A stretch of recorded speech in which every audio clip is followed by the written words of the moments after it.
अस्सलाम वालेकुम एवरीवन। उम्मीद करता हूँ आप सब ठीक ठाक होंगे। आज हम इस वीडियो में एक नई सीरीज़ का आगाज़ करना चाह रहे हैं।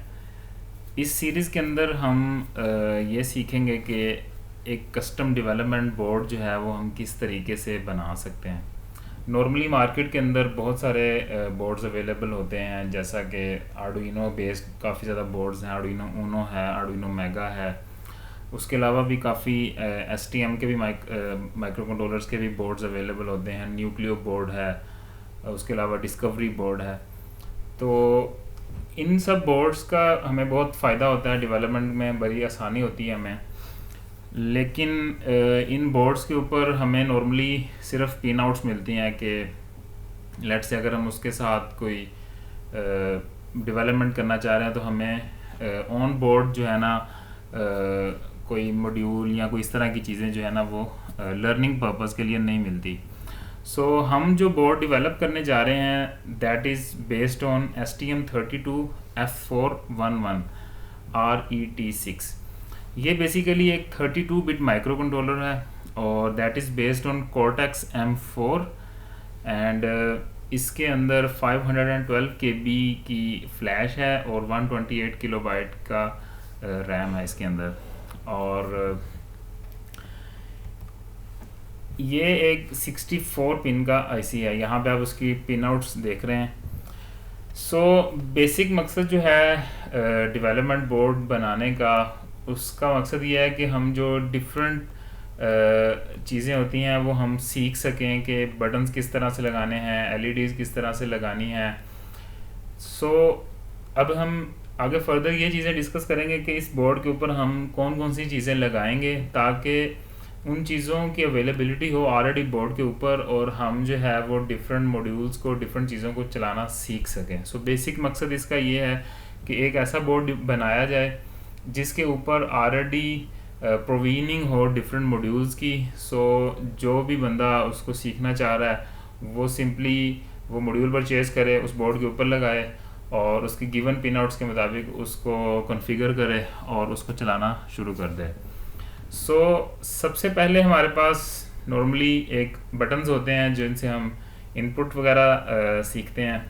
सो बटन्स वगैरह अगर हम लगाएंगे तो उसके साथ हम जो माइक्रो कंट्रोलर की जो चीज़ है एक्सटर्नल इंटरप्ट उनको सीख सकेंगे।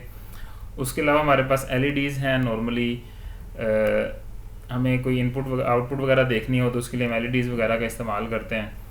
सो LEDs और बटन्स को यूज़ करके हमें GPIOs का बेसिकली आइडिया हो जाएगा। सो GPIOs के अंदर हम देखेंगे कि जो कोई भी पिन है वो अगर इनपुट बनाए हैं तो वो किस तरीके से बनानी है, आउटपुट किस तरीके से बनेगी। सो और अगर उनके ऊपर हमने इंटरप्ट लेना है, कोई यूज़र ने अगर बटन प्रेस किया है सो वो किस तरीके से काम चलेगा। उसके बाद हम एक बोर्ड, उसी बोर्ड के ऊपर हम एक LCD का इंटरफेस भी देंगे।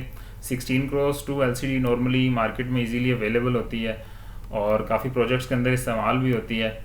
सो हम इस LCD का इंटरफेस उसके ऊपर होगा ताकि आप आसानी से LCD प्लग एंड प्ले करें और सिंपली अपना जो भी प्रोग्राम, जो भी कोड आपने जो भी प्रोजेक्ट बनाया है वो आप सिंपली उसके ऊपर आपको वायरिंग की जो परेशानी होती है उस दिक्कत से आप बच सकें।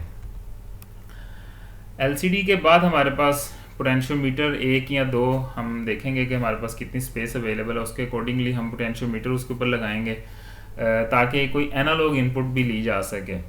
ठीक है, बहुत सारे हमारे पास ऐसे लेट से प्रोजेक्ट्स होते हैं जिसमें हमें एनालॉग सिग्नल को इनपुट की ज़रूरत पड़ती है।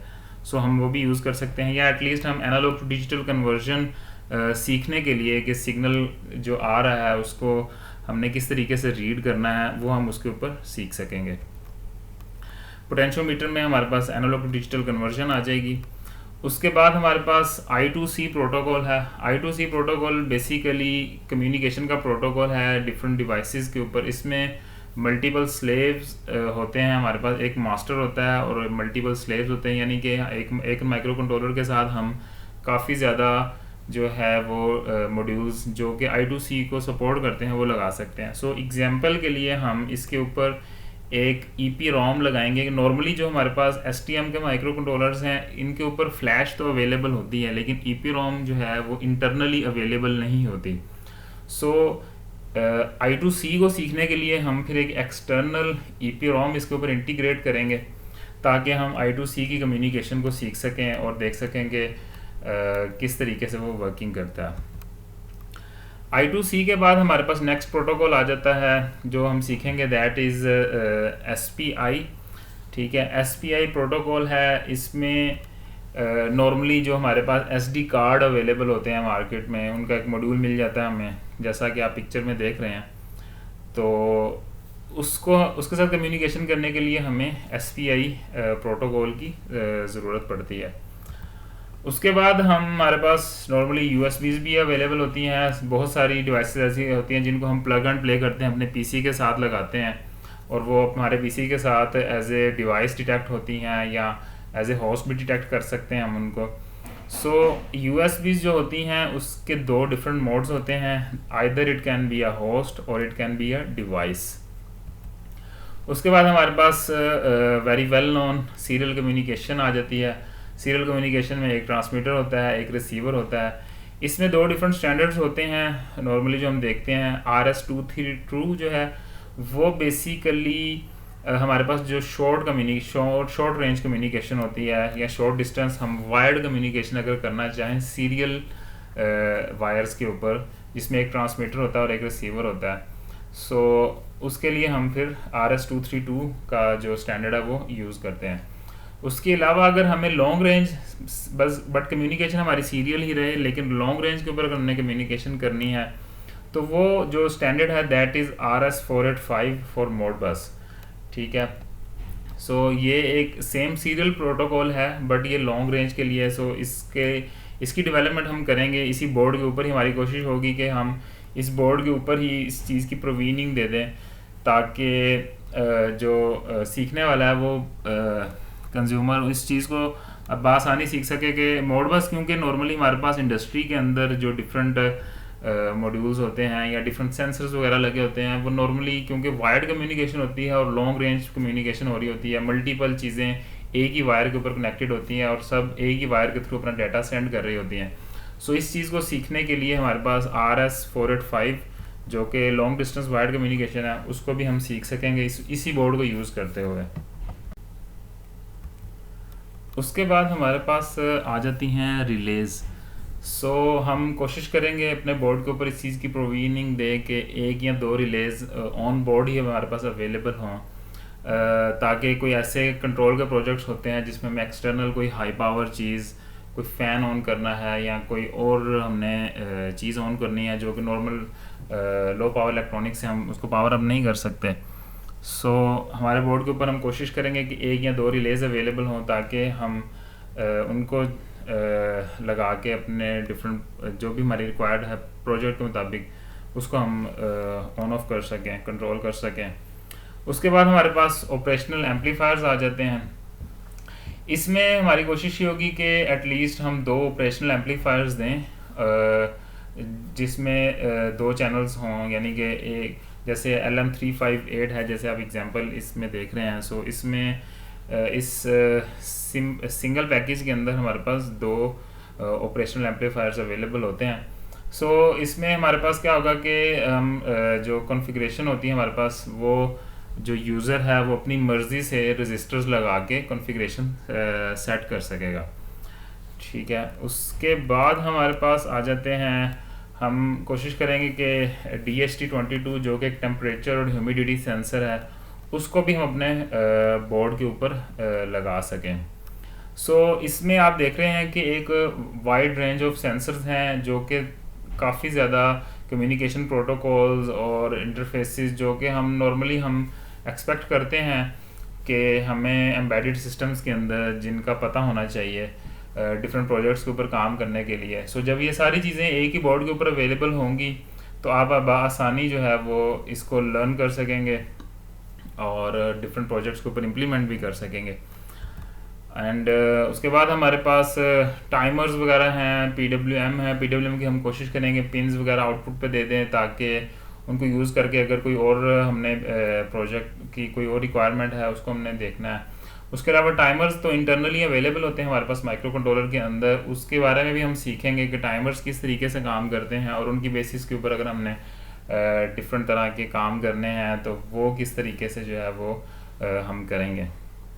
सो ये सारी चीज़ें जो हैं वो हम कोशिश करेंगे इनकॉर्पोरेट करें हमारे बोर्ड के ऊपर, सारे इंटरफेसेस उसके ऊपर अवेलेबल हों, ताकि कोई बंदा जो इन सारी चीज़ों को सीखना चाहता है उसको अलग से वायरिंग और उन सारी चीज़ों के अंदर परेशानी का सामना ना करना पड़े।